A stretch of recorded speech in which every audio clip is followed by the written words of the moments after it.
Hello everyone, it's the Maych and Pajak podcast. We're here. I'm here. Chris is there. Hi Chris. Hi mate. How are you doing? I'm good. Not good at all. You know we're not good. Because we've had a horrendous afternoon of... We got stuck in an echo chamber or some kind of... I'm not sure whether we got stuck in the future or the past or whatever, but it was a horrendous couple of hours. People will have seen it because we managed to stream it live somehow, Paul. So you know how I am. And if you were asking for the viewers, when I'm telling the viewers, I'm in a fairly foul mood. For those of you, there was like the 60 people for who will understand this gag and this anecdote ahead of time, because we're trying to set up. Look, in the interest too late, of mate. We've done it. Yeah, we've done it live. We want to do a Football Manager series. We want to stream it live to the Redmen channel. Nothing wrong with that.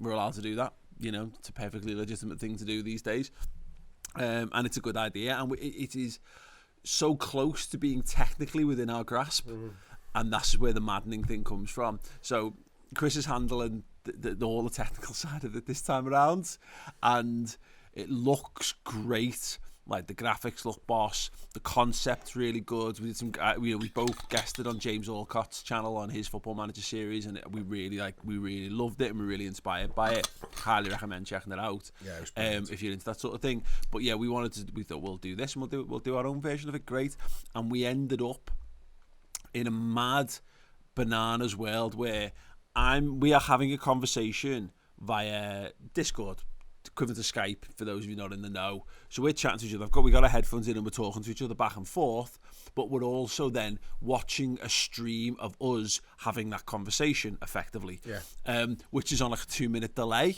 So we're listening to the things that we've said 2 minutes in the past, but the problem is we're not having a long, endless conversation saying new and different things. So I can go, remember when we said that thing about the duck?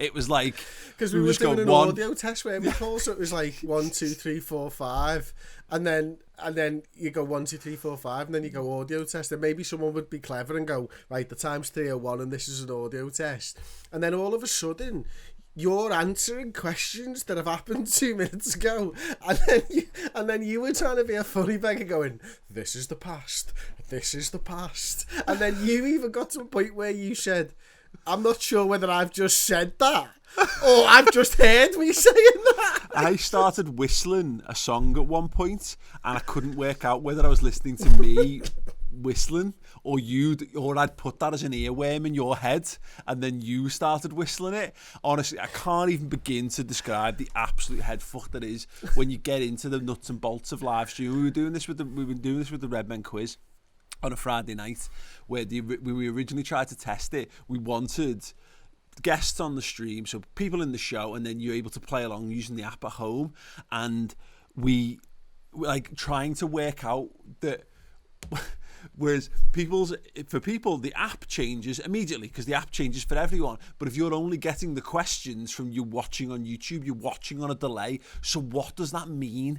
What does that mean you have to do differently in the now to have whatever it happens when someone sees it a minute and a half later? What have you got to do to make that make sense and make it work for them? It's like the crappiest version of time travel. Yeah, I think that and it is and what we know is that we can't do it. Like, we can't get our heads around it. It bends your head. Something chronic, though, doesn't it, mate? It just bends your head. Because there was a point where I was talking and you weren't answering me, and then I think you'd muted, so you weren't listening to me. You muted me because you were trying to do something else, and then you came back on, and then you started talking to the past me, you were listening to, say something. I don't even know if I'm explaining this right for people at home, but I cannot put into words. And bear in mind, I'm doing this because I'm a fucking moron and I'm a multitasker at heart. I've got 2 other screens open in front of me, and I'm kind of doing something similar with another streaming thing, and like and bear in mind, this is probably the moment where we've lost the vast majority of the audience here, because we tried to be relatable, we tried to talk about our parent rows, and don't worry, there'll be plenty of those this week, but this is like the little insight into the world where, and we mentioned this a lot casually on stuff, how we've had people to do this stuff for us for quite a while now, and when they struggle with it, all you do is you just bollock them and they get it right, or you put a fatherly arm around the shoulder or whatever. But having to learn a new skill set, and moreover, as we've been saying for weeks now, having to learn a new skill set in your world where every now and again 1 or 2 children just pop in just to check you're all right. Yeah, mate. I mean, I'm not sure they check I'm all right. I think they just like to fucking piss me off. Yeah, they're like, are you all right? No, brilliant. Or yes, right, what can we do about that? It's like I managed to get through the day, and then Robin comes up at like Kat comes home and Robin comes up, Mummy's home. I'm like, great, go down with her now, because now she's here, I don't have to look after you anymore because you've pecked my head all day, Paul. I bought them a flipping slip and slide today. A flipping slip and slide. Wow. Flipping slip and slide. It's great. And I was like, this is just going to be brilliant, because look, we're not spending money going out, we're not doing this, but you can still treat the kids and stuff, can't you? And then you want to treat your kids and that, Paul. And see, they're like, I'm like, right, I bought them 2 things last week. I bought them a slip and slide and a flipping smaller paddling pool, because you need a paddling pool that doesn't take you half a day to fill up. Like 2 size paddling pools. I'm sorry if that sounds like proper middle class or whatever, but if you've got a big paddling pool only, you won't get it out ever, because it takes forever to fill up. So a little one where they can just sit in. I said no bigger than a baby bath, really, is what I was looking for. So I bought a giant, it's basically a big bucket. Yeah, exactly. You know, and I could probably carry it to the sink and fill it up. I've ordered one that's so small, and I can carry it back out, so I'm not filling it up with cold water. Anyway, so the slip and slide arrived, and stupidly they opened the door and saw it. It wasn't well packaged, so they were like, right, yeah. I was like, I have to do this with them now. So I got it out. It took like 45 minutes. You have to blow it up. You have to shove water in it. It's got the sprinklers coming off. It's a best way, by the way. So it's no big thing, like, you know what I mean. Yeah. It's the B&M slip and slide. This isn't the proper one. Yeah. Got it all set up, and it lasted about a minute and a half. They actually couldn't do it. They couldn't throw themselves head first. Now, bear in mind, this is Lyra, and Lyra falls over head first at least 7 times a day. Couldn't manage it once at the end of the ramp, though, could she? Ran over the ramp, waltzed, pranced down one of the lanes, and got into the little pool at the end with her feet and went, did it, Daddy? It's like the first time kids go on trampolines and they don't get the concept, like the basically you just kind of get yourself up once and the trampoline kind of does a lot of it. It's all done from your core or whatever. Whereas like they just tend to like walk on trampolines or run on trampolines or whatever. In fact, I had a good example of this about the kids just not getting stuff, and you realise like fundamentals of life that you take for granted. So we got out the Wii, and we got out the Wii Fitboard, and like I bet there's a ton of people listening and going, oh my god, the Wii Fitboard. Yeah, everyone had one. Absolutely everyone had one, because it was seen as the solution to everyone's fitness problems. Get a board, get a big piece of plastic that you sit on, you stand on, and that'll make you fit or whatever. But what I realised is trying to teach my kids how to shift your body weight, and that is a very difficult. And this is my 8-year-old, by the way, who Jack thinks like, and he's not wrong. If you want to shift your body weight forward, he just puts his head forward, and it's like no, like that's how you end up like on your fat on your face when you're trying to wee ski. But yeah, like trying to explain to someone fundamentally how to slip. It's like, because I guess when you think about it, like your animalistic instincts must be so counterintuitive. Like I know people, they fall over all the time, but they're not meant to. You know, no, but so like Lyra, for example, she like every time she has a bath every night, she empties the bath and she slides from one end of the bath to the other. It looks like a great game. I wish I was small enough to actually do it. So I was just like, that's it, just do what you do in the bath. And like at one point, I literally shoved her down so she was face down on the mat and dragged her down the thing, and that was as close as we got to an actual slip and slide. A throw and slide. Yeah, basically. I obviously had 2 goes myself and completely nailed both of them. Oh, well, I have no doubt that if there's a man who was born to slip and slide, it was Chris Pajak. Honestly, like it felt so good on my nipples as well. Is that silence? Or I just wondered whether the Skype had stalled. Okay, so the one thing that it raised, we were chatting about this before, and I don't know when this happens, but like you were saying about like all you could think about is how much water you were pouring over your lawn. I know. And I had this before when I set up a couple of goals either end of the grass, and the grass bit's not massive in our house, so it's not, you can't, which is an issue in and of itself, because you can't kick a ball. Trying to kick a ball not hard is very difficult. Like, I've never really thought about it this way. Like, try shooting. If you kick it at a normal power, you will A, clean the goal out, and B, clean the person you're shooting against out, because you're only like 2.5 meters away from someone is not a sufficient distance for it. But by the by, we played on a slightly wet day, and the grass under both goals was absolutely fucked. And I was like, oh my God, this is really, I can't do this. What have I done to me? What have I done to my lawn? And the moment those words kind of entered into my brain, I just had and I think you have these as a parent, don't you? Where you have these like sort of acid like flashbacks to your mum and dad complaining to you about something that you've done, and you go and like thinking like, what are these talking about? Who cares? I'm just doing this. This is what happens. And like that was another one of those moments, and I've had tons of them where I was like, oh my God, my mum was furious with me doing this to the lawn, and now. Do you remember what we did though? It was bad. I mean, talk about giant paddling pools. Like, I mean, it was the biggest, wasn't it? Like, it was bigger than what people are getting hot tubs hired into their house for now. It was huge. We spent hours and hours. I think me and Wednesday stayed up all night drinking in the paddling pool once, and the water was so old and cold that we ended up using it to store beers in. Yeah. Right? So that was straight off the bat. So the original story goes, Mum and Dad go away for a fortnight. And Glorious I'd said, times. Great times. God. Thank you, John. Thank you, Mum and Dad's going away was the best. But I said to Chris and our other mates there at the time, and in fact everyone, I was like, right, listen, now everyone can come round in the evening or whatever, but I'm just going to chill out and whatever in the day, and blah blah blah.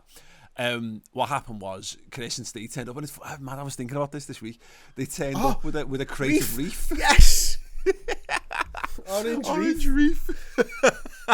Torpedoes away. Yeah, so they turned up with that, and it was like, oh, go on, welcome. So we had this paddling pool, and I mean, for people who remember what the wide shot looks like in the set, the table's quite big. It was probably double-ish the circumference of the table, so it was pretty big, big round thing. It had like these plastic legs that plugged in all around it to like give it like a big bar, and then the plastic dropped down, and anyway you filled it up, and it took yonks and yonks and yonks to fill up, which we did. So we just sat there and we let it fill up.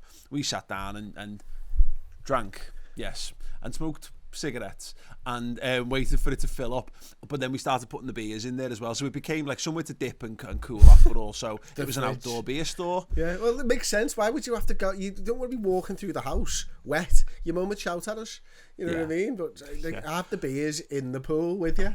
So this is like I think this is one of two stories when I got the biggest bollock I've ever got. And bear in mind, this was like university age, so I wasn't even living at home anymore at this point. Like I'd get a phone call and just be like, what have you done? So we left this paddling pool in the middle of the lawn for a fortnight, and it got to the day before, and it was meant to be the three of us tidying up, but Steve wasn't available. He was working or whatever. Me and Chris. But by the end of it, am I right? There was like broken bottles. Oh, there was broken glass, like, it wasn't a swimming pool or a paddling pool anymore, was it? It was a fucking pond. I'm surprised if there wasn't frogs and frog spawn in it. It was so bad. Like, honestly, yeah. Still a few cold beers though. It was disgusting. It was fucking disgusting. And and we go, right, my mum and dad are coming back like tomorrow, so we need to sort this house out. And bear in mind, like, we just lived rough in that house for a fortnight. Like, ashtrays knocked everywhere, and we'd not done the dishes for 2 weeks. Oh, and the dishes. Still makes me sick thinking about that. Yeah, there was like, we found maggots on a plate. We burned them, didn't we? We burnt them because why? Because obviously we couldn't work out how to get them, so we just. No, I mean we could. I mean, we could have. We could have just scraped them into a bin like any sane human being, but we for a laugh we decided to see what happened if we sprayed a Lynx can in a lighter and basically torched them like Alien style. But anyway, another story for another day.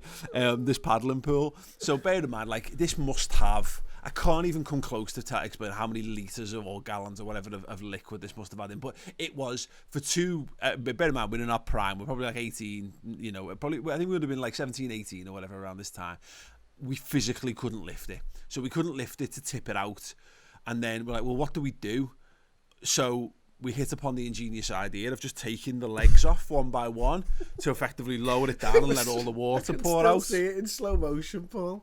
Like the fucking Hoover Dam getting fucking knocked down in a film or something, you know what I mean? What is that film with Ewan McGregor in, where he's in it's the tsunami in like whatever it is, like Thailand or whatever, and his fam, and you see the tidal wave coming towards. It was basically I remember like the Happening or something like that. Like it was like that. It was a tsunami of scummy beer-y pond water that just basically went over, and then it ended up like a marsh because there was just too much water. It was the whole garden was underwater. The grass was basically underwater, and this was not a small garden.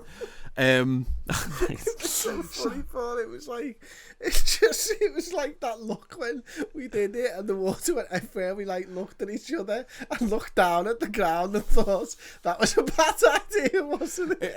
It was this is I've referenced this before about like how there's the right way, the wrong way, and the Maych and Pajak way, and it's basically the wrong way, but just done in the stupidest way possible. And what we and Chris are very good at doing is we're great problem solvers, but we're not great with the solution. Our solutions are not necessarily the best solutions to the problems. They're not necessarily eternal solutions. We don't necessarily go, here's a problem and here's the ramifications of our solution, and let's adjust the plan accordingly so we never have to deal with any of these problems. No, we'll find a solution, we'll do that solution, it will create a new problem, and then repeat the process. So we had a flooded garden. It was fucking brilliant. I've never seen anything quite like it, to be honest. I just remember walking through it thinking we're dead. Your mum is going to absolutely have our pants down, like completely and utterly dead. Yeah, oh, God. And bear in mind, this opened up two problems. So the first problem was the whole grass is now about an inch underwater, and when we move the now empty carcass of the pool, it reveals the 3 metre diameter dead patch of grass. Looked like a fucking alien ship had landed on the lawn and fucking stayed there. So yes, this is just 3 metres circumference. 3 metre diameter, dead patch of yellow grass in the middle of this verdant green flooded landscape. So basically our other mate turns up at this point we've got pitchforks, and we're pitchforking holes into the grass to help drain the water away into the soil. Irrigation. And he just turns up and he goes, why didn't you just siphon the water out with the hose pipe? Oh, dang. To be fair, like Steve was always the best of us for that, and we miss him for that. Like we could pretty much do everything, the three of us. But as times change and you grow old and you lose track of people and stuff like that, whatever. But I still think we might be siphoning the water off today if we'd have done it his way. like it was a fucking lot of water. Like I reckon if it was fuel, you could get at least around the world once in an aeroplane with that much water. 100%. Yeah, it was enough water to fill an actual hot air balloon upside down. It was a significant amount of fluid, and it ruined the garden forever. It just reminds me of when my mum and dad were going away, and like they came back and they were like, "Do you remember when they accused me of doing crack?" Yeah. So I don't know why, we burnt a smiley face into a piece of paper or something with a lighter, hadn't we? And then they come back and my mum's like, "You doing crack?" And I'm like, "What?" And she's like, "I found this." And I'm like, "Mum, I burnt a smiley face into a piece of paper, or somebody burnt a smiley face into a piece of paper with a lighter," like, and she proper accused me. And then my dad's like, "What's wrong with the hedges?" "Hedges are fucked, Chris." I'm like, "What? Hedges?" "Oh, nothing to do with me, Dad." But do you remember? I do. We commando crawled over the top of the hedges because your bedroom window opened out and the flat roof was underneath it, so we could get out of your bedroom window onto there and then jump on top of the hedge. And these hedges are like they were 8 foot. 8 foot, yeah. Yeah, so but we were doing it the other way as well. We were climbing onto the hedges and then over to the roof, and then we'd jump off the roof onto the garden. So I got done for the hedges, and I got done for Steve Pye's footprints in the middle of the garden, because you're jumping from a good... from first story, aren't you? First story, but the garden's slightly raised, isn't it? So you take a couple of foot off. But Steve was a big lad, like, and he jumped, and he wouldn't, like, land and run. He'd land, like, fucking one straight of the Fantastic Four. What's the big one called? He just the thing. Yeah, he just lands. You know what I mean? Or does the Hulk just land? He doesn't like run or whatever. That's what he would do, and they'd just be two big caterpillar boots he'd wear all the time, weren't they? Two big size 10 caterpillar boot footprints in the middle of the lawn, and over and over and over again. It was like a cartoon thing where someone like Wile E. Coyote falls off a cliff and ends up like buried in the bedrock up to his waist kind of situation. Yeah, I'm interested in actually, people, I want to know, actually, we'll do some of these in the future. Let us know in the comments, or you can email to us, maychexpajak@gmail.com. Well, I'm Paul. Any of your stories along these lines of things that you've gotten away with, maybe they're always good ones. If you've got any confessions on the lines of what you've done when your mum and dad were away on holiday, please do let us know. There's one that I was thinking about the other day, and it was when a mate of ours, Robin, was his mum and dad. Did they go away for like a month? 6 weeks. Which felt like a lifetime. And we all basically lived in his house, and it came to like a culmination of, we all went out to the crazy house, and one of our mates had decided at the end of the night that he just wanted a fight. Like, he wanted to get in a physical fight with someone. And these are the things now where you look back and you're like, people get fucking killed in town. Like, you know what I mean? Like, it takes one punch, one bad fall, and you're just dead. And us at like 19, I think, I had no concept of this, and it was just like, oh yeah, you get into a fight, and he was offering people out outside the crazy house, going, he was pushing people fight? As well, like, it was ridiculous, and we all ended up in this massive fight because he was just drunk and fucking angry. So we basically, there would have been like five or six of us, and we're outside the crazy house, and it ends up, it's one of those moments, I always remember this moment, like, it started between our mate and this lad right in front of me, and the lad, I got slapped, a full hand slapped across the face, which I've never had, an experience I've never had before. It was like, and your mind can't comprehend that happening to you, just in, and particularly when you've had a skinful, of like somebody just choosing to turn around and open and slap you in the face. And then the next thing I remember, I like came back to almost. I was knocked out, but like, I don't know what I was doing, but like, I zoned out, and this girl's tapping me on the shoulder going, I think your mate's in trouble down there. And I kind of like look, and it's like time skipped forward 30 seconds, and every one of our group is embroiled in a fist fight at some level, up and down where Wood Street or whatever. And anyway, we all got our heads kicked in to varying degrees, and I just have this this vision of us all in the taxi on the way home, and we all got a taxi, and everyone's licking the wounds, and nobody said a word. And this is like a taxi from town to like Egbert Vale, so it's not long, like, you know, five maybe 10 minutes if that.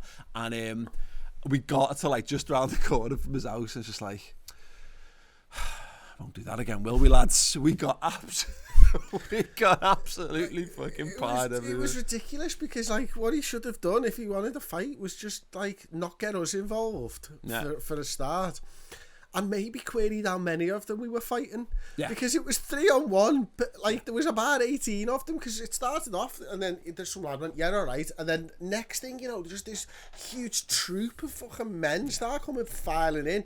I'm not a fighter, I've never got into fights or anything like that before, you know what I mean? I just like, what on earth is going on? How have we got here? I'm about 2 bottles of red wine in, however many bloody WKDs and Sambucas. even if I was sober, I got my head kicked in, but I can barely stand up.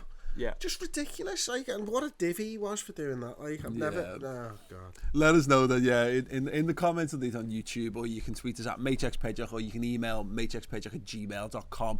Any of your stories from childhood, where maybe like if you want to do heroic moments, but really I want to know some stupidest teenage moments.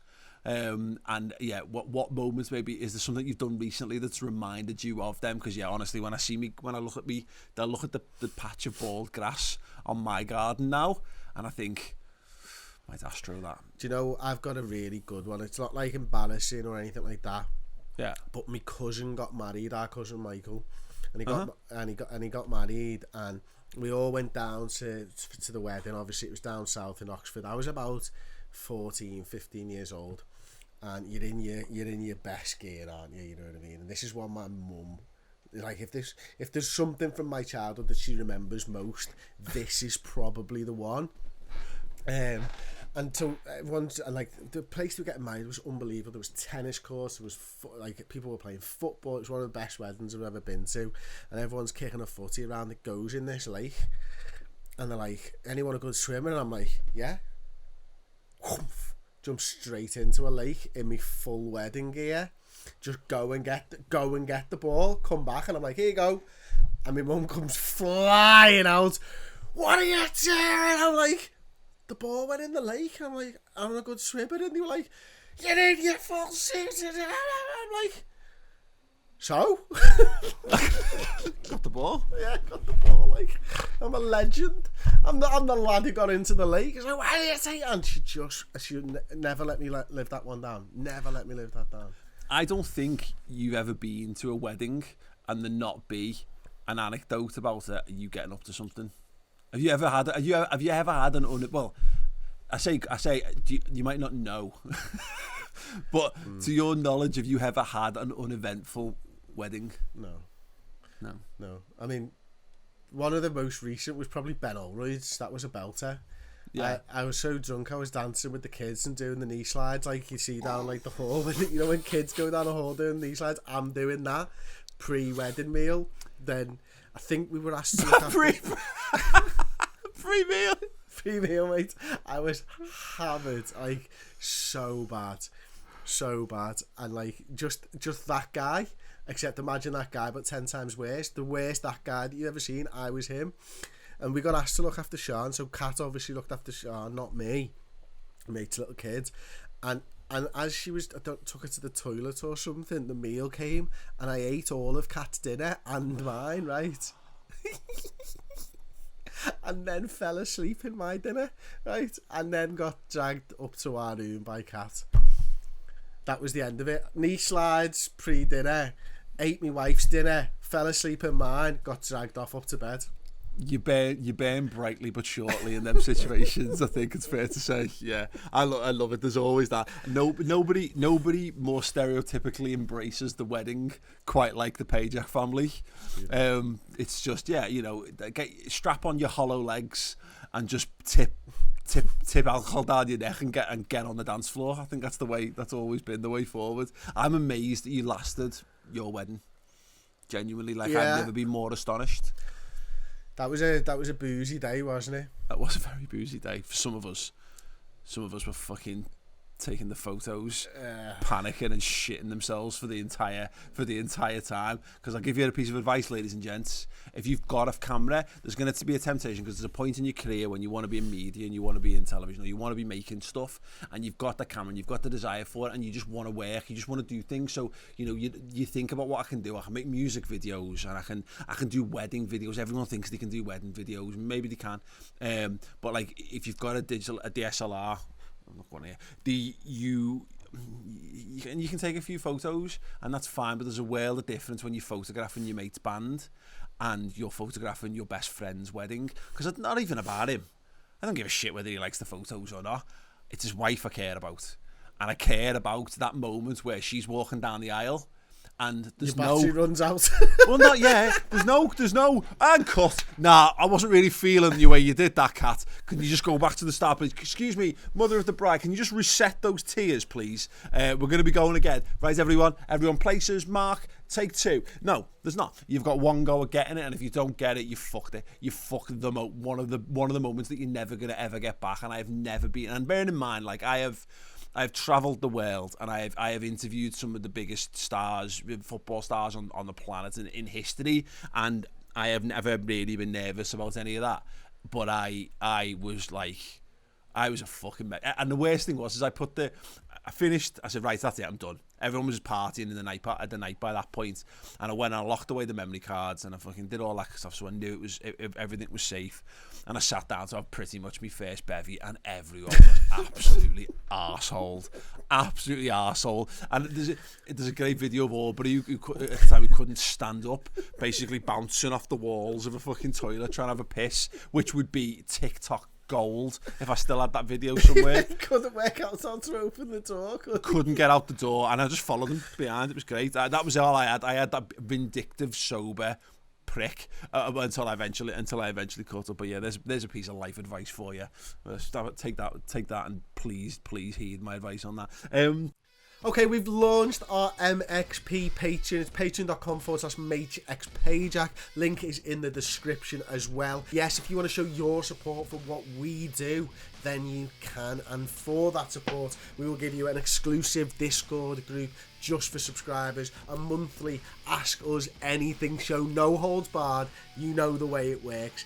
So we've got extra shows, we've got Discord, we've got merchandise, we've got free merchandise, 20% off merchandise, Redmen merchandise codes, you name it, it's all over there. MakeXPajak at patreon.com, MakeXPajak. Come over, show your support, and we'll love you forever.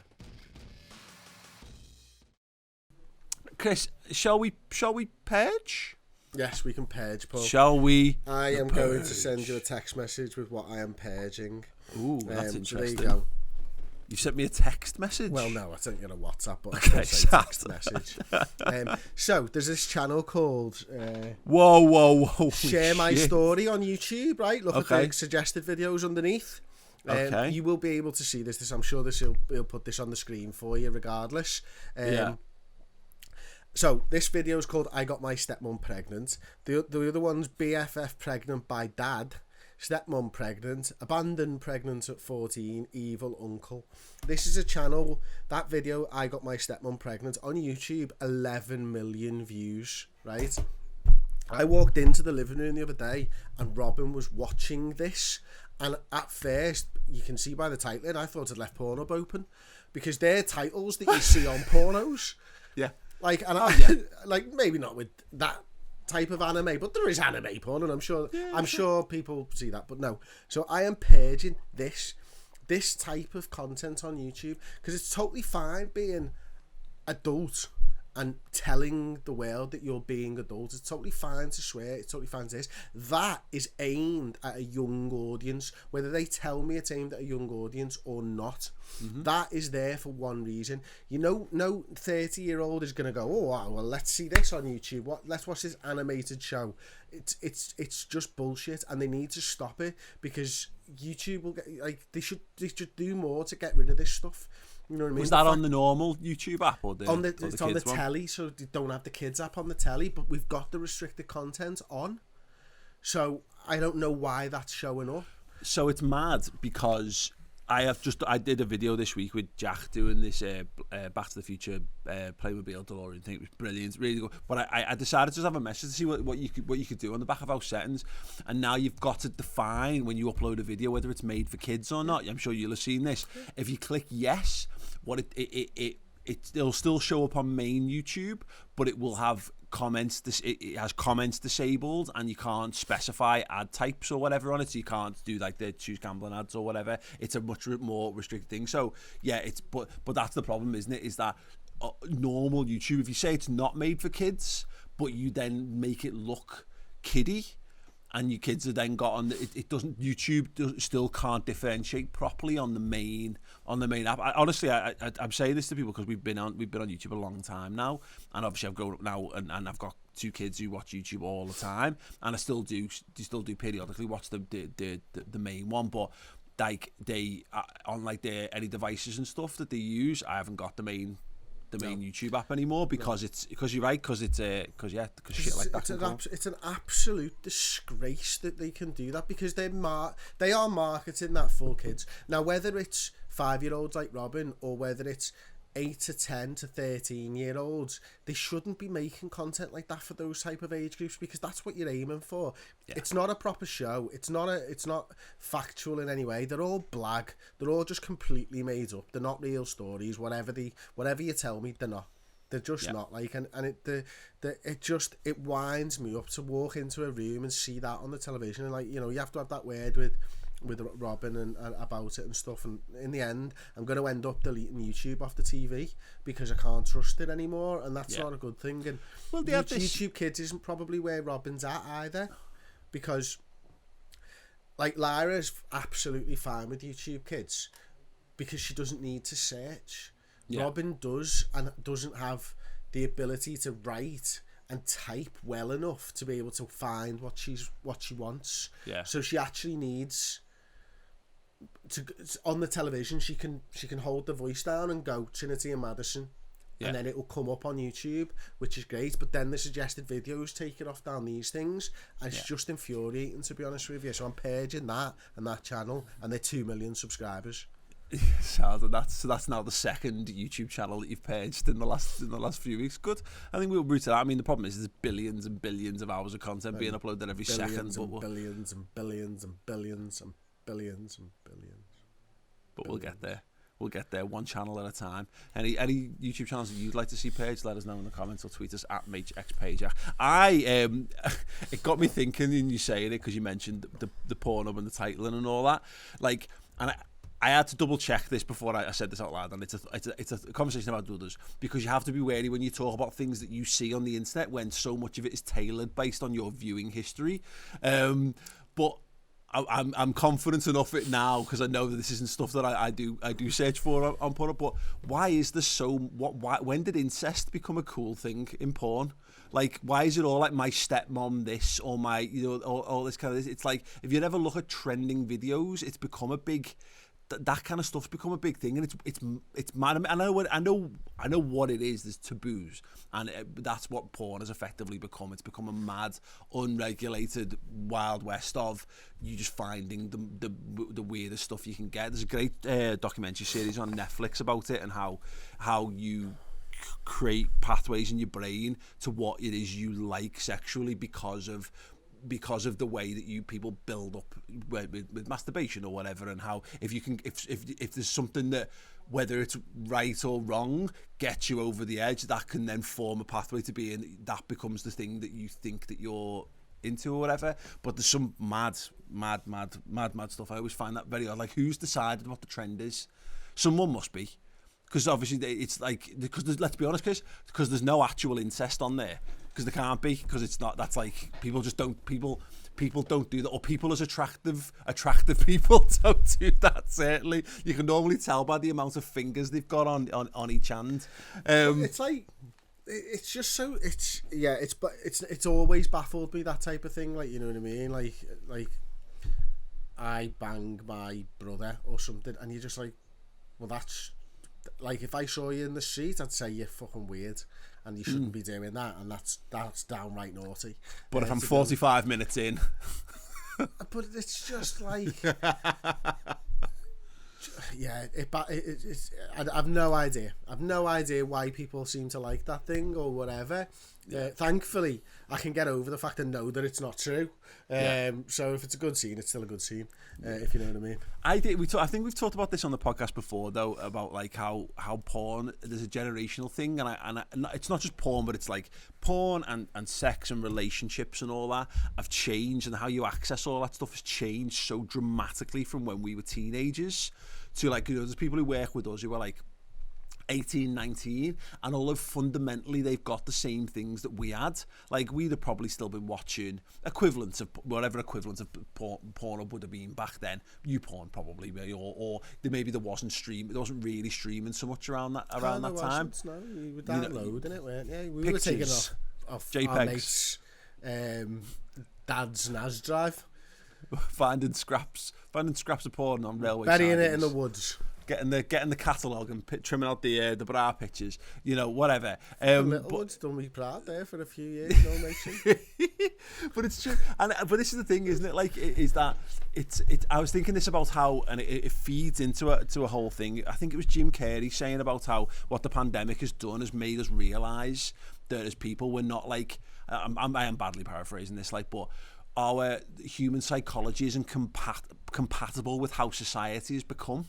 and that's why so many people struggle. More and more people are struggling with anxiety and with mental health issues and stuff, because the requirements of the world. And it tends to be because I find what happens is, and this is why you get left behind, because something new will happen. Like I think I was talking to Ben Kelly, worked with us on Redman. He was telling me like about emojis and how he uses emojis for stuff, and I was like, well, that's just, you don't need to do that. And he's like, but you do. And I'm like, oh, because that's, and for him, for everyone, there's a generation of people who've just got Twitter, and they've had Twitter, and they've had all these things forever, and it's a normal part of life, whereas I still remember us not having them things, so that as much as they've become an integral part of me day to day and stuff, I could switch them off.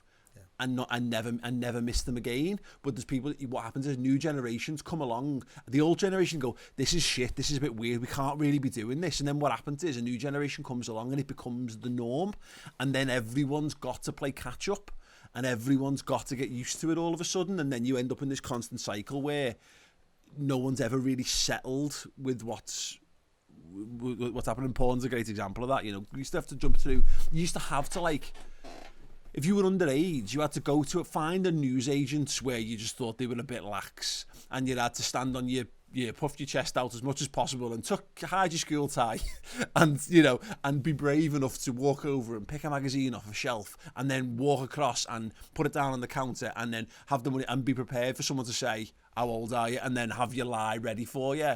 Whereas the idea that you don't have to go through that rite of passage to earn the right for that, and you can just get it on your phone, I find is baffling. It's just there, but like, I'm glad I am not growing up now, to be honest with you, because there's too much of everything, and I'm a bit more like you. I can just switch things off.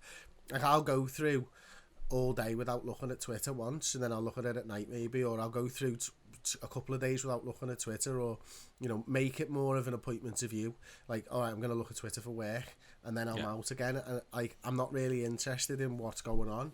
Like, I've got my news apps and stuff, and I've tailored my news to what I want to do. And so, like, Facebook, I barely ever go on Facebook now. Like, maybe once a week I'll go on Facebook, something like that. It's very infrequent. I love Instagram now. I do really love Instagram. That's my favourite by a mile. Yeah. But I could give all of them up, Yeah. And, like, I think I realise now more than ever that at some point I'm probably going to move to the countryside. Yeah. Because it's just too much all the time, and my brain just overloads with it all. This constant, like, just, you need to have your fingers in the pulse, and like, have you seen this? And this, like, constant, almost like one-upmanship about everything in the world. Yeah. Like, alright, being a Liverpool fan is a good example of this, and this is to prove what I'm trying to say is, like, have you seen this? How do you not know this? And I'm like, what do you mean, how do I not know this? It's like, I've not looked at the Liverpool news today. Like, I'll check at night, or I'll check in the middle of the afternoon. Like, I don't need to, like, constantly be every 10 minutes checking in on something. I've got a checklist of things that I need to do, and then start again. Nothing ever fucking changes, and that's what this thing is. What like, until there's a football game, it's all just noise. And it doesn't really, like, me, Paul, I've always just loved the footy, and I love looking into the stats afterwards, but all the rest of it, it's just noise to me, and I'm realising now more than ever that I'm not missing that noise at all. Like, while there's no footy, there isn't as much noise around, so I'm actually having a nicer time online, because there's just not all this bullshit about transfers the moment you wake up until the moment you go to bed. None of it matters until they put a red shirt on and they play on the pitch. Like, and it's that in everything at the moment. Yeah, no, absolutely, it is. It's weird. Yeah, it's one of those things in it where you look at, like, a generation, but it's mad. At the same token, you then look at people who are maybe a generation above and don't even access it, and you still go, oh, like, what do you mean you don't get Twitter? What do you mean you don't understand? I still get infuriated when my mum doesn't know how to post properly on Facebook. But also, there's a degree to which I do massively envy. But on the flip of this, people who actively avoid all these things are some of the biggest knobheads on planet Earth, because they are people who've, like, deleted Facebook, and people who don't go on social media, and people who don't have social media accounts are to the digital world what vegans are to eating food. and what atheists are to religion, or fundamentalists are to any religion. It's like, that's boss. It's great that you don't have the ability. It's great that you've switched off to all this stuff, like, but like, just shut up. Just shut up and give it a fucking... I'm not on Facebook, actually. Oh, brilliant. Good on you. But here's the thing, right? I'm happy with that, because you'd hear that once every fucking 2 weeks. I'd rather hear that than 2,000 people shouting every fucking 5 minutes about bullshit on Twitter. Because that's all that is, mate. Yeah. It's just them doing the same thing, except you hear it all the fucking time.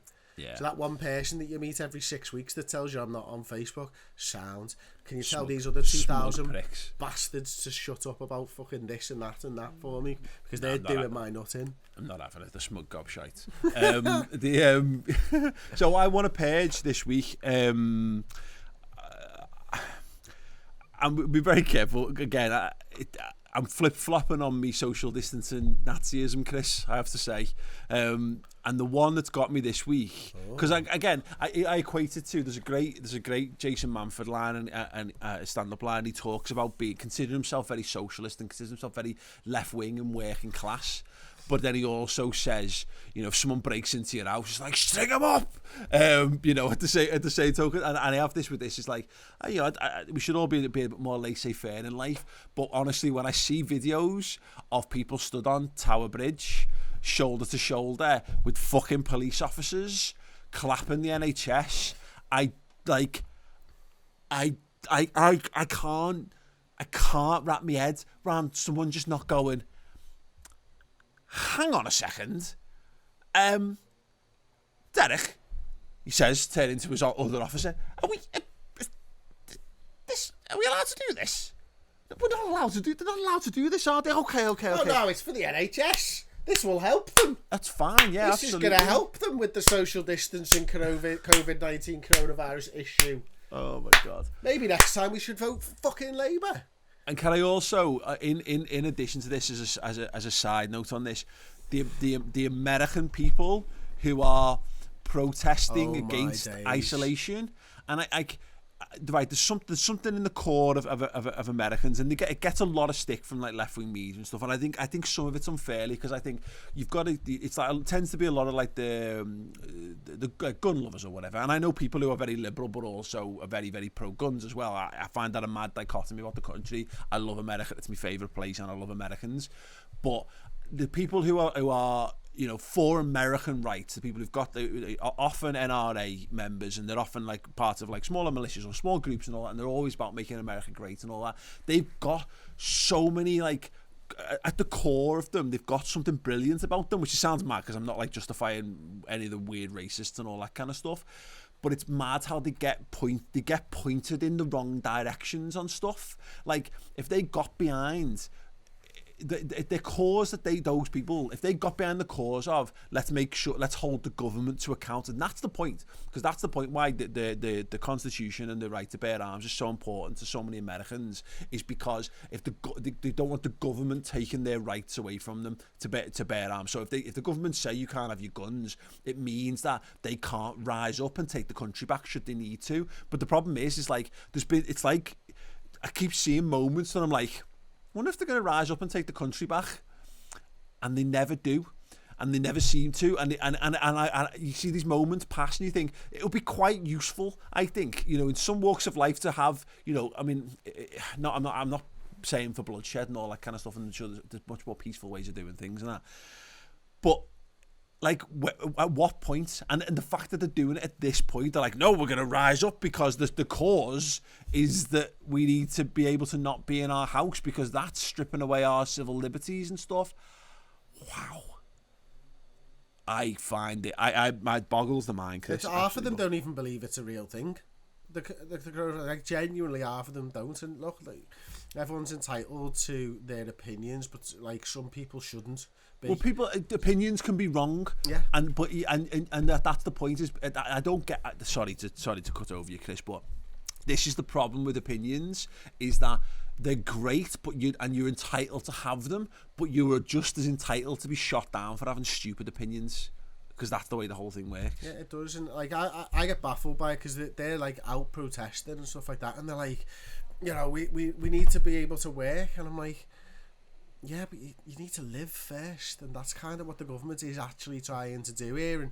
And flipping it on his end, talking about the government a little bit more. One of the things that's pissing me off a lot over the last couple of weeks, Paul, is the fact that I mentioned a couple of weeks ago, like, why don't we hear more from just the scientific officers, and why do the things? And I realised they're leading the story.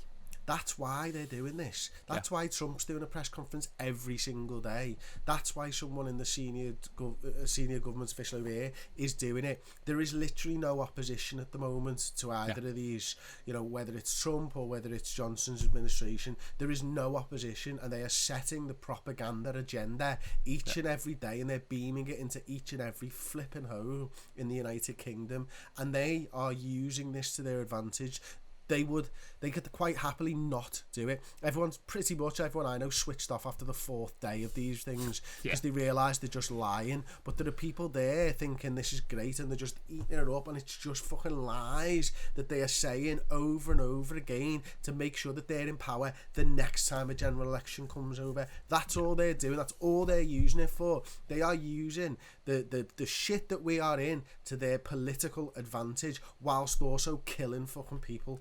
And at some point somebody's got to look at this and go, health and safety executives, they were supposed to save the people. They are supposed to provide a safe working environment for people in hospitals, and there are people dying in hospitals who work in hospitals because of their fucking negligence, and someone should sue the fucking government, and the families of the people who've lost people should sue the government, and they should be suing Boris Johnson and his fucking dickhead aides for putting us into this situation. It's an absolute disgrace. Yeah, and it was that moment where what happened, and again, and to be fair, this is probably one of the reasons why it does tie into that, like, people's liberties being stripped, and I get why people can follow it down the wrong rabbit hole on this. But like the problem with social isolation or distancing, moreover, is it meant that they couldn't have the journalists in the room with them anymore, and they had them over a video screen. And the second you have that control, you strip away the power of the press in those situations. And I'm not saying they were asking the tough questions, but actually there was a couple where in the early days where they were getting asked good questions by like less than old, not like old Fleet Street kind of sources and what have you, were actually asking and pressing them on various things. There was a Lad Bible one, wasn't there? Or oh no, it was a BuzzFeed journalist or something, I think in America, and maybe it was UK, I can't remember now. And the fellow was like, I've been a journalist for 30 years. Yeah. Just because you equate it with BuzzFeed and blah, blah, blah, blah. He's like, I'm a accredited journalist. I've been doing this job for 30 years. I'm working for BuzzFeed now. It's just the way it is. Like, and but it's, but you control, you've got a greater control over the media, because you literally, like, it's like this now.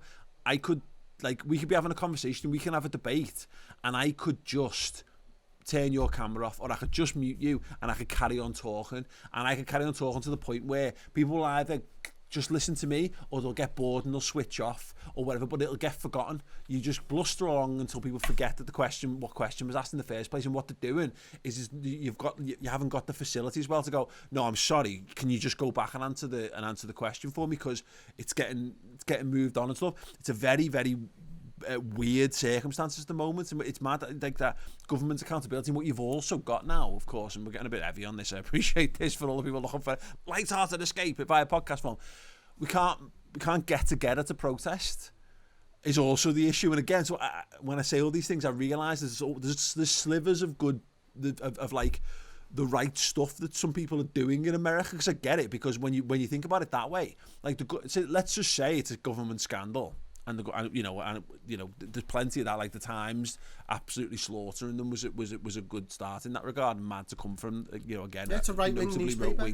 I was having a big argument with people over the weekend about this, and it's like, I'm like, look, I'm not being funny. This is a right wing newspaper calling out a Tory government. Yeah. It must have been. It's what. Just think about that for a second. Yeah. You know what I mean? Because someone said to me, "It's mainstream media." I was like, this is the problem. Mainstream media, fake news, it's too easy. It's fake. What was that, by the way? That was a pair of headphones. But this is a fundamental issue, that they've got you thinking that everything's fake. So when the real stuff comes along, like the Times, a right-wing newspaper, telling you that they've made mistakes, people go, fake. Yeah, well, there's no argument to that. Well, it was like Trump said the other day, he got called out on something. He went, well, look, I'm here, aren't I? So I must be here for a reason. So some people must like me. I was voted as president, so I must know what I'm doing. It was basically his answer to something.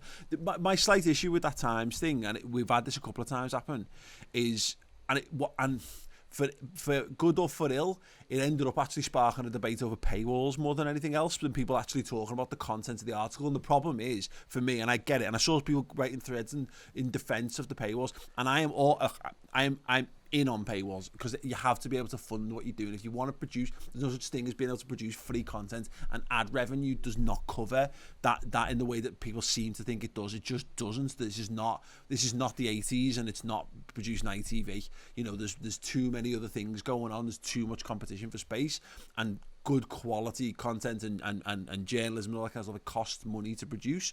But the Times producing a hard-hitting expose on the current government and then putting it behind a paywall, and I got to a point where, yes, you can sign up and you can get your free article and you can get whatever, but I'll be honest, I went on it and went, because inevitably there's 5 minutes I haven't got in my day for another thing, for another email sign up, for another account. Hard-hitting journalism like that, if it was important, it annoys the life out of me. But they should have taken a hit for the greater good on that and made sure everyone was able to read it. Yeah, I agree, and I think, you know, there was one the other day, maybe a few weeks ago, where the newspaper went, yeah, you're right, we'll put that out for free, and that was the way to do it. The Times should have done that. I wasn't even aware that it was, because I've got that one free account thing a week. So I didn't actually realise, didn't even click on that the Times was one of those, you know. Obviously I wasn't thinking about it, like, but no, you're right, they should have done that, especially when it's something as important as that is. I mean, I think the article the week before in the New York Times was even better about the American one, and I'm glad that there was one done on the English government and what Boris Johnson was up to or wasn't up to, because hopefully a few people who read that newspaper, and they are, like, regardless, you know, I don't agree with their political stance, but I do like some of the journalists from the Times, and they're good writers, and they do research it.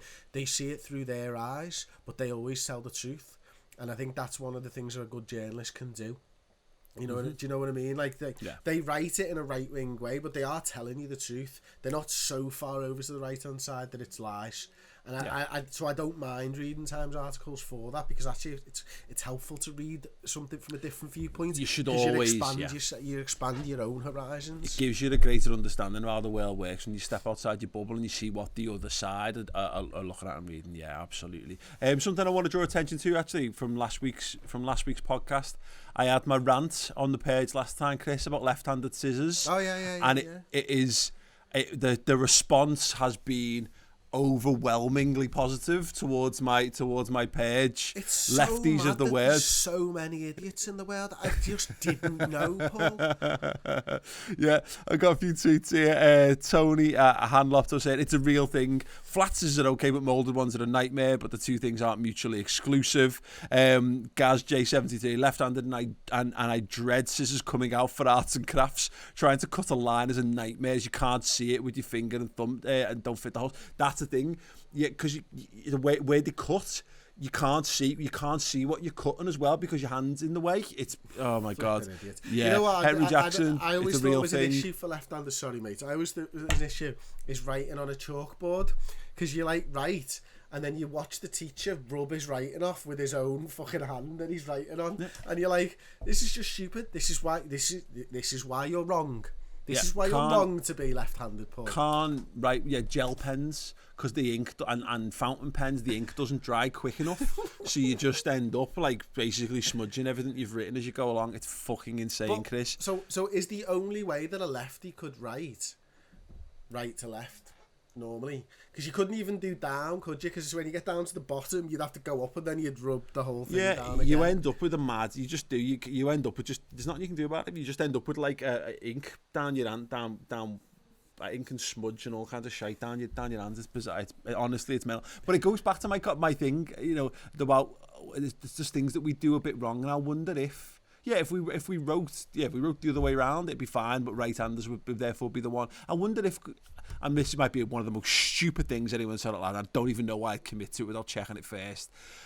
Because, like, Japanese is read the other way, so, like, books are read the other way and all that kind of stuff, aren't they? Is that also then written that way as well, or is it still written from left to right, do you know? No, I don't know. I guess it's still written from left to right, but yeah, I always wondered that. But yeah, loads of people anyway. Thanks so much to everyone who jumped to my defence and really struck a chord with the lefties of the world. I'd be really surprised if they wrote it, if they didn't write it right to left. Yeah. Because you've got to write the last word in your sentence first, which would be bafflingly stupid. Yeah. I really hope that's just like sound logic. But like, you know, the cat is fucking fat, and you write fat as the first word you'd have to write, wouldn't you? Yeah. And so it's just got to be that way. It's got to be. Please let it be that way. Is that right? Let us know. It's got how badly to be. You've got to write. Honestly, right to this, left. I can't, Chris. I can't. Right I can't have this. It's like having the fucking. Oh my god! It's like. It's like this is the past. Yeah. This is the past. This is the past. Yeah, amazing. I've had someone put, ring-bound folders, trying to write in things like that. Impossible. Absolutely impossible. Right, we've had some people, we asked people for your pages, things that you would like to see paged, to put it out on the community tab on YouTube. We're going to have a yay and an A sound, whether we're going to page it or not. Yeah, Kevin Napier said, well, we're not going to do a sound because that would require me to do something in the edits, but we'll put our hands up and go yay or nay. Kevin Napier, idiot 5Gers who are burning down cell towers / conspiracy theorists. These people have the potential to cause real harm, and it's all unfounded, false, unproven information. I think we talked about these a couple of weeks ago, but are we going to page? Oh, 100% we are paging the 5G theorists. I mean, they are gone.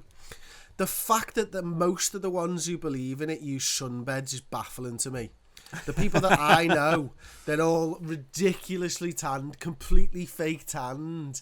And it's like, oh no, the 5G, the radiation's going to kill you. I'm like, your skin's falling off from fucking spending too much time on a sunbed, love. Yeah. Stop it now. I saw a tweet this week, and it was about someone saying, like, when the coronavirus vaccine is done, will you be giving it to your kids? And it was a load of anti-vaxxers in there talking about how their kids ended up with autism because they were vaccinated. And I've often thought this, you know, again, it goes back to the modern technology and the knock-on impact stuff. Has anyone ever stopped to think, and I'm just throwing, this is just as wild a speculation as any of these, Chris, maybe telly's to blame?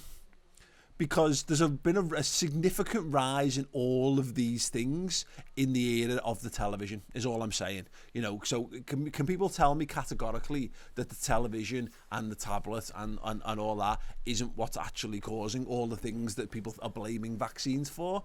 Why not? There's loads of things like that. I mean, I've been saying, and you'll have heard me say this before, whether I've said it on a video or not, I'm not sure. This is going to cause arthritis in this. Yes. In 15 years' time, phones, I guarantee that phones are going to cause arthritis in your hands because they've just not been around long enough, like, you know what I mean, right now to do any kind of testing. I already do it, like, during the day when I'm like that, and it's not keyboards, it's my phone, it's gripping my phone like that all the fucking time. Like, they're going to cause so many problems. Like, and if you look at the scale of where 5G is on the radiation scale, before you go spouting off about the towers, you'd probably realise that it's no more dangerous than 4G. Yeah, absolutely. Yeah, definitely. I'd love a return. Go back just to get back to the grumpy old menness of it. To a world where I enjoyed getting phone calls, and I don't think I've ever truly been in that world. But I think about, like, the days when, like, we just had a landline, and, like, you'd have your phone by your front door. Surprise! Who is it? Yeah, you'd have your phone by your front door, and, like, there'd maybe be a little chair there. So, like, and your mum would go and sit by the front door on a small chair by the phone table. 7791. And have a natter for a bit. The second we untethered phones And also, and to be fair, like the landline, I would go back to the landlines, but 99% of the phone calls I got on my landline were cold calls. Yeah. And then you've just got all that then is that, and this is the thing, all ties into the modern world, fucking all the things that were nice and simple about life. Like now, whenever you get a phone call, what are the odds that it's someone phoning you to say something nice? Like, it's not. Even my mum doesn't do that to me, Paul. No. She's normally having a go at me for something. She doesn't. She's long gone are the days when my mum would say something nice to me. Yeah. So I've got no chance really, to be honest with you. But I have used this lockdown to do just such a thing. So now I've been going out for a walk as soon as the kids go to bed for an hour on my own because my head's pickled. And I have been using that hour to phone people of an evening as I'm walking around. So last night I phoned up Carl, our mate, the chef. Spoke to him for about probably 45-50 minutes or something like that. You spoke to Paul Allen the other day, didn't you? I spoke to Paul Allen the other day, Joe, Aubrey. I rang Aki. I'm ringing Aki tonight because I missed his call. I don't need to phone you because I spend like 4 hours a day on the phone to you. But I'm genuinely enjoying it. And what I said to you, and this is what I've realised during lockdown, I was on the phone to you the other day. It's so much easier to talk to somebody on a phone than it is on a video or something else. Because for a start, and I've realised why it's so much easier to talk to somebody, you're not distracted. Why? Because your phone's in your hand. Yeah. And if I'm on a video call and my phone's there and I get a message, I'm down and I'm checking it while I'm on the video with you. It's so fucking rude, and I hate it when people do it to me, and I do it to people all the time. I'm such a hypocrite on it. But you do, Paul, you do. But when you're walking around and you're just talking on the phone, I'm listening to what people are saying and I'm enjoying talking to them. And you just need to try it. It's a revelation. I'm telling you, the fucking phone call, it's back, baby. It's surging. It's surging, baby. And it fits nicely because I don't know how many people got onto this, but like when we discovered this working in pubs, whenever someone would get a call on the phone, that there's something about that, having a mobile phone and having a call, that it naturally makes you want to walk. And like watching someone get a call and then just go wandering off. So I think it naturally suits. That is the natural environment of the mobile phone. It's back to the 80s. It's getting mobile, baby. Yeah, get mobile, get on the street. Make yourself feel more important than you are by shouting out your conversation into a piece of plastic. Get an earpiece. Oh, I big love that. One that sticks out. Here's one thing actually on that I want to be in the surge. What did we do for surge last week? The surge is people having public conversations on the phones. It's one of my favourite things, and I don't just mean normal, mundane, boring shit. I mean heavy, nasty argument shit. I am particularly now because we're in this world where we're all out and about and we're all like, you know, walking, blinking like newborn children out into the sunshine for the first time in our lives of an evening. I'm just naturally just nosy, and I love walking past people who are having really animated, serious phone conversations and it's largely, around ours, it's largely like scally lads who may or may not also be drug dealers who are arguing with either people who owe them money, people they owe money to, or partners or mums that they've fallen out with. And they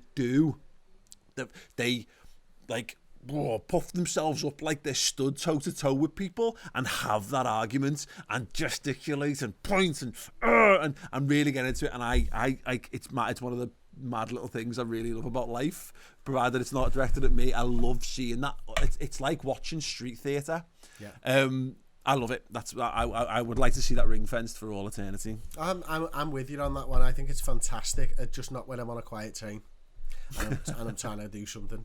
Yeah. But if I'm not doing anything, then brilliant, bring it on. Also, like, can we just have more people putting all the serious fails on CCTV online for me? Mm-hmm. 'Cause they're just the best. Yeah. That's the one good thing about unfiltered YouTube, and you do have to be careful, but like typing fail videos in and I could sit there with the kids because they are all like me. I've trained them well. They love a bit of physical comedy. Yeah, I'm bang up for that. So is that what you want to surge? I'm going phone calls. Just for surging your phone calls. Okay, cool. Well, we will collectively surge the people posting videos of them getting hurt on CCTV. We've surged. Fantastic. Just lastly, there was someone wanted us to purge. Owen Douglas wanted us to purge Mesut Ozil, who's refusing to take a pay cut despite being on 350 grand a week. It's a very difficult subject, this, because I think people automatically go, big wage, it's a ludicrous amount of money, therefore they should have loads to spare. And I think that it's probably not far wrong as an argument. I've seen loads of people, mainly Arsenal fans, jump into it because this is what we do. Because, like, you know, there's people defending Liverpool over the furlough and stuff because tribalism comes into all these things. Footballers donate loads of money to the NHS, and they donate loads of stuff to charities and all that kind of stuff. So they are contributing. But it comes back, for me, this again, we had this conversation for weeks. If people are worried about football clubs going under, eventually everyone's going to just like they're going to cut all this stuff, like all the staff are going to get furloughed, or they're going to do this and they're going to do this and they'll cut back this, and eventually everyone's just going to turn and look at the footballers all sat there going, you know, sat there with their fucking multi-million pound contracts and probably go, this is a bit wrong with footy, isn't it?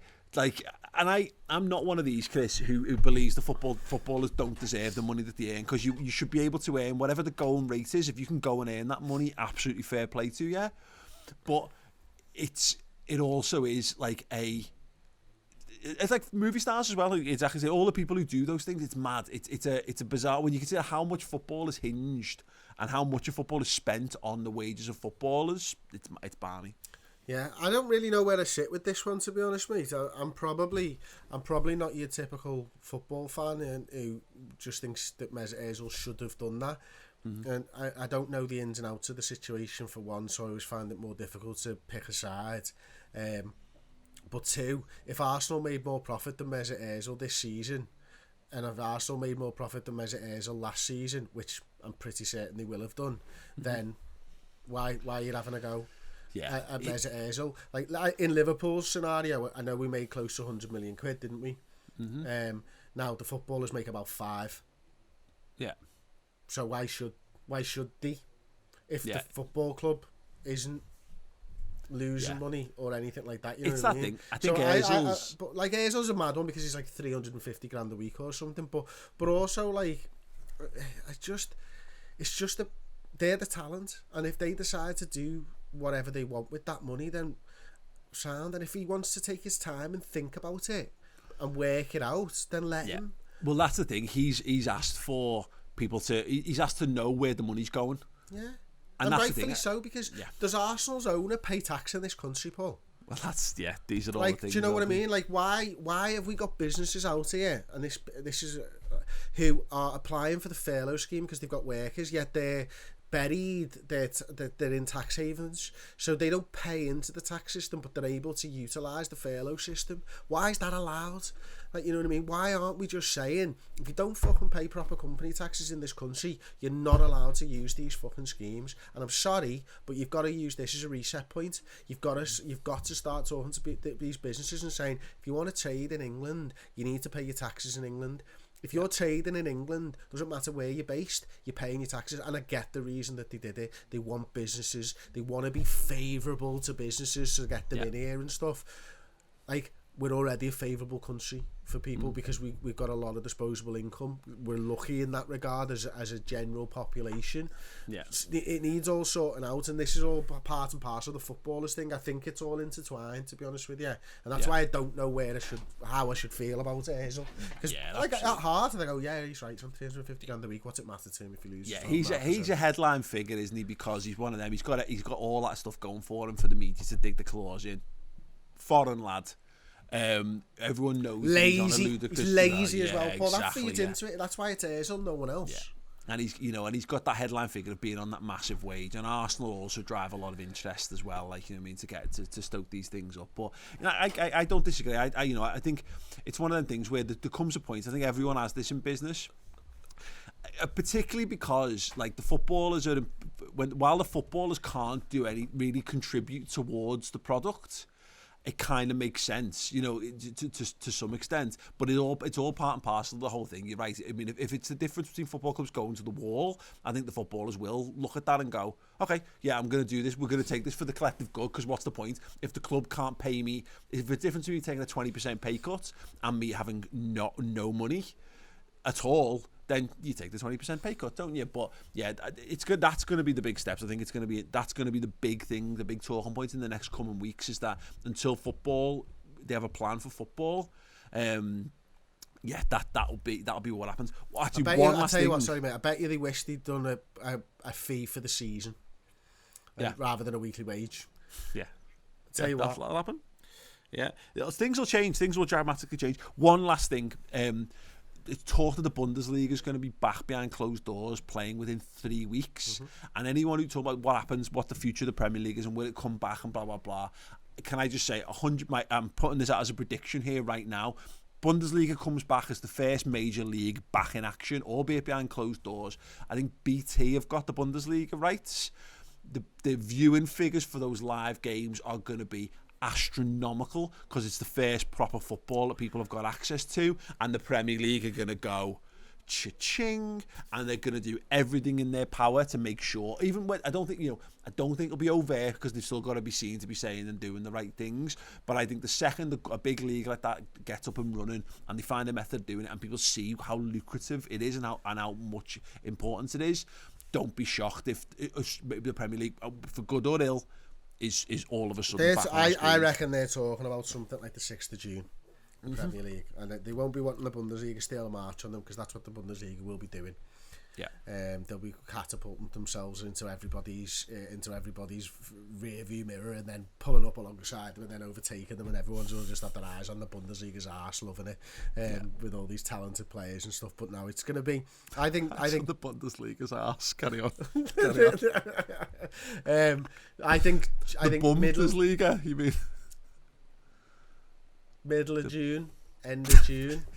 Yeah, but I think they're aiming for early June, something like that. I reckon so. Okay, we'll wrap that up there. Thank you very much, Chris. A pleasure as always. My head's feeling loads less chocker, which is always the point of these whole podcasts. Wait until I tell you I don't know how long that light's been off for on the camera. Don't do that. I'm just joking with you. Mine's still on, so it's fine.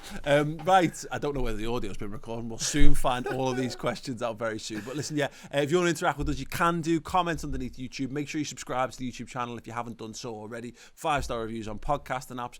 At Pajak on Twitter. MaychXPajak@gmail.com if you want to email us. Please do all that. And of course, go to patreon.com/MaychXPajak. We've got our first patrons. We've got a Discord chat on the go and everything. Amazing. Mate, absolutely brilliant. bit.ly/MXP patron. Get involved with all of that good stuff, and we'll be back with another MXP podcast next week.